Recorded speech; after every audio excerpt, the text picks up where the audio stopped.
Hello my friends, and welcome to today's video where I took a look at Absolvement. Now, some of you may recognize the title of this game from my Daily Dose of Stupid, where someone sent me a scam game that literally used this game's main menu, copy-pasted it, and threw a bunch of timers on screen to try to farm people for premium payouts. Well, as a lot of people let me know in that video, Absolvement is an actual game, and a pretty good one at that. It's nothing groundbreaking, and I don't think that it's going to be taking up a whole lot of my time, but it's certainly not a bad game, so I wanted to talk about it today. The first thing to note when logging on is the character creator, and I think the game has a fair amount going for it with this character creator alone. There's a good amount of options here when it comes to your race, which will affect a whole bunch of different stats, your skills that you want to start with, the weapon you want to start with, and the sin that you start with, which is effectively a permanent debuff. My only real complaint here is that, unsurprisingly, all of the permanent debuffs are not created equal. Some are pretty obviously way worse than others. Maybe this is on purpose. I assume it has to be. There's no way they wouldn't know this. But overall, I really like the character creator. I like the fact that your race can complement your build choice. I like the fact that they don't make you pay in order to pick your race, something that I was kind of shocked by. That seems to be a Roblox staple for some reason at this point.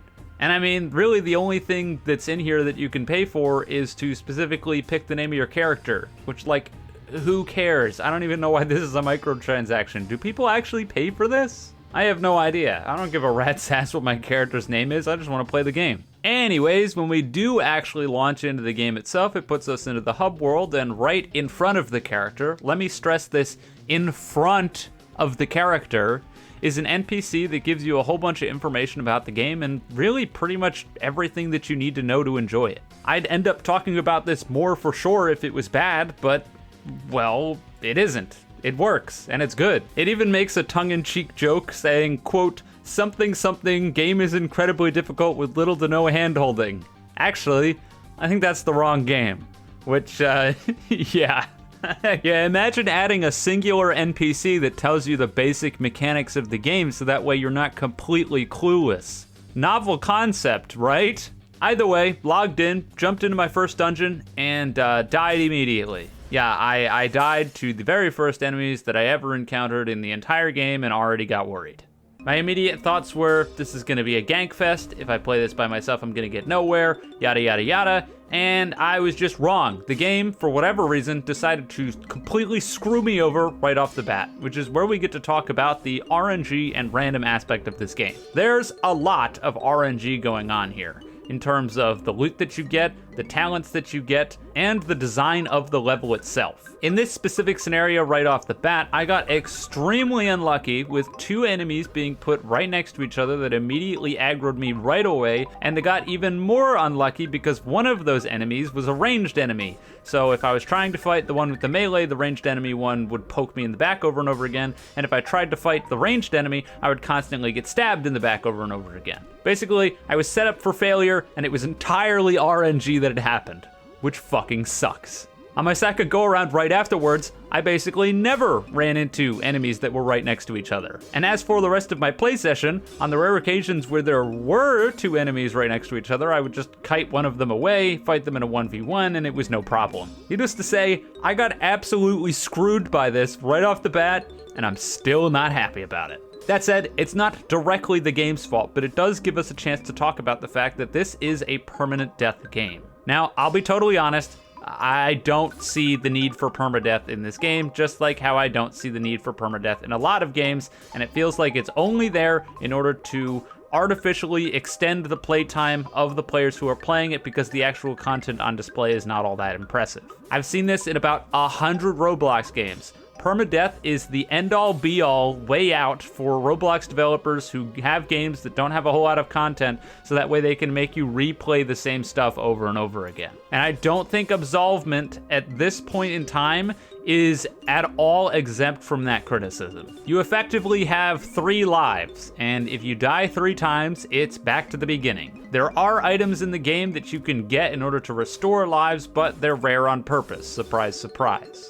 Now fortunately, the game itself is not extremely difficult, which you might be thrown off by with the initial run-in that I had with the enemies at the beginning that killed me immediately. Generally speaking, fighting against an enemy in a dungeon is going to be a foregone conclusion if you have any idea what you're doing.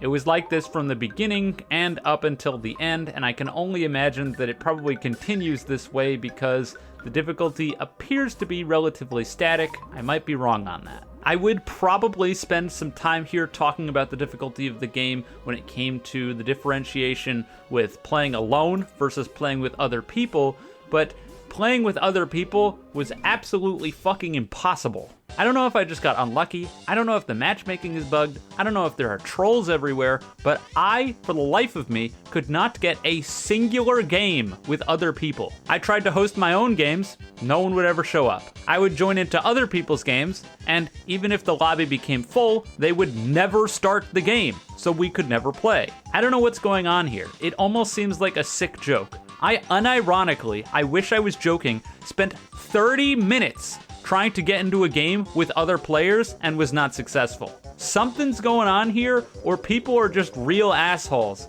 because it should never take 30 minutes to try to play with others, but whatever. It is what it is. Because of that, I exclusively played solo, and when it came to the solo experience, I felt that the difficulty was relatively well balanced. It wasn't extremely hard, it wasn't extremely easy, it kind of hit a bit of a middle ground. The combat in this game we haven't quite talked about yet, and that's mostly because it's Deep Woken. That's pretty much all I have to say about it. If you've played Deep Woken, you've played the combat of this game. You've got abilities, you can attack, you can parry, block, dodge, cancel your dodge, you get the idea. It's basically a copy-paste of that system, and I'm not going to say that's good nor bad because the system is good and it works. It's not very creative, but it works, and sometimes that's all you can ask for. Now, going through the dungeons, generally speaking, I talked about fighting enemies, but there is some other stuff that goes on. One of those things is random events. There are a lot of random events, so I'm not even going to attempt to cover all of them. But generally speaking, when you're going through a dungeon, every once in a while, a little portal will show up, and if you go into that portal, there will be some sort of random event. Two of my favorites were a mirror match, where it puts you up against an NPC that literally has all of the same weapons and skills that you have, which I thought was really cool. And the other one was a fishing minigame. And the only reason that I loved this so much is I always make mention of the fact that shitty games like Fish are just mini-games in better games. And here you go. It's just a mini-game in a better game. Now, when you do clear areas of the dungeon, you get these little orbs that show up. And when you go up to the orb and hit E, it'll pull up a little window with a bunch of choices in terms of upgrades that you can get. This is how you get stronger in the game, and I think it's executed pretty well. Once you've cleared through the dungeon, whether you choose to fully clear it or just try to find the boss door, which is randomly placed throughout the dungeon, just like the layout of the dungeon itself, you can go through the door, and this leads us to talking about the boss fights in this game. I am mixed on the bosses in this game. I'm leaning a lot more towards them being well done, and I'm liking them. But there's some major flaws with the bosses that not so much of a fan of. Probably the most major issue is that they're broken. They don't work properly. So I don't know if this is just popping up due to a lack of testing. I don't know if this is popping up because they just never ran into it before because no one thought to do it. But just about all of the bosses that I end up fighting against, of which there are 4, and I fought 3 out of the 4 of them, could be blatantly cheesed by just running back and forth in the boss arena. So you can fight them, and then once you start losing, you just go back and forth and back and forth and back and forth and back and forth until you have more health, and then you can fight them again. And then once you start losing, you can go back and forth and back and forth and back, and oh my god, why can you do this? It completely defeats the purpose and removes basically any tension of fighting these bosses. But it's also all but required when fighting several of the bosses, because again, I'm playing alone, and so if I take like 5 or 6 hits, I've already lost pretty much all of my health. And the bosses have a fair few attacks for the most part, which is a good thing.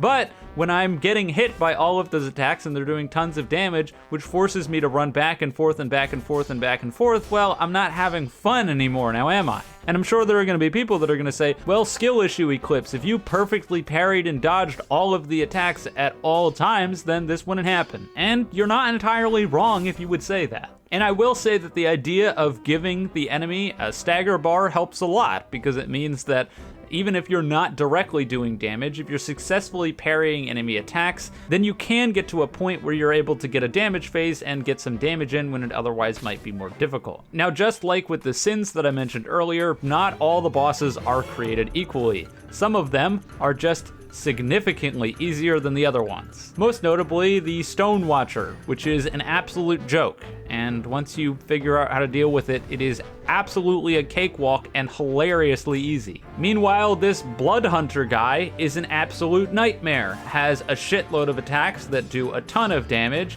has a bunch of shit that he can throw at you, including a hail of blood rain from the sky that does a whole bunch of damage if you stand in it too long. And generally, this boss is just nowhere on the same level as the Stone Watcher.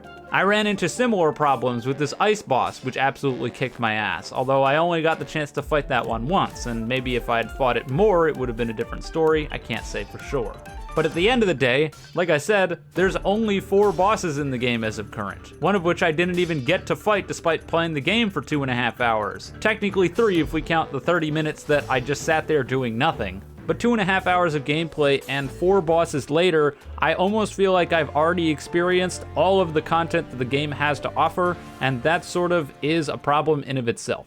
I mentioned it briefly earlier, but Absolvement pretty clearly is using the permadeath aspect of its progression in order to pad out a game that otherwise doesn't have a whole lot of content in it as of right now. It can be a fun game for a couple of hours, but after that, I can't really see why you would want to continue playing it. Sure, there's a lot of upgrades and permanent upgrades and stuff that you can get here if you really put your time into it, but after fighting all of the bosses 2 or 3 times, I just don't see why you would want to continue doing it. It's not like they change up massively every time you fight them, they're always the same. And fighting against the enemies in the dungeons themselves, I can't imagine is going to change a whole lot either. So once you've experienced the gameplay loop in the first hour, hour and a half, you've experienced the entire game. And so really what it comes down to is I feel like this is once again one of those games where it looks really cool, it's well animated, and the level designers did a great job, but when it comes to actual content on display here, it's lackluster at best. Which is a bit of a bummer because I think the bones of the game here aren't bad. And so I don't think that this game doesn't have any future. Far from it. But in its current state, I can only really recommend you jumping on, playing for a little bit, and then waiting for them to improve it further. Anyways, with that, I don't really think I have a whole lot else to say. So if you enjoyed the video, naturally leave a like and subscribe. If you didn't, don't. And with all that being said, have a wonderful day night wherever you are, and I'll see you guys next time.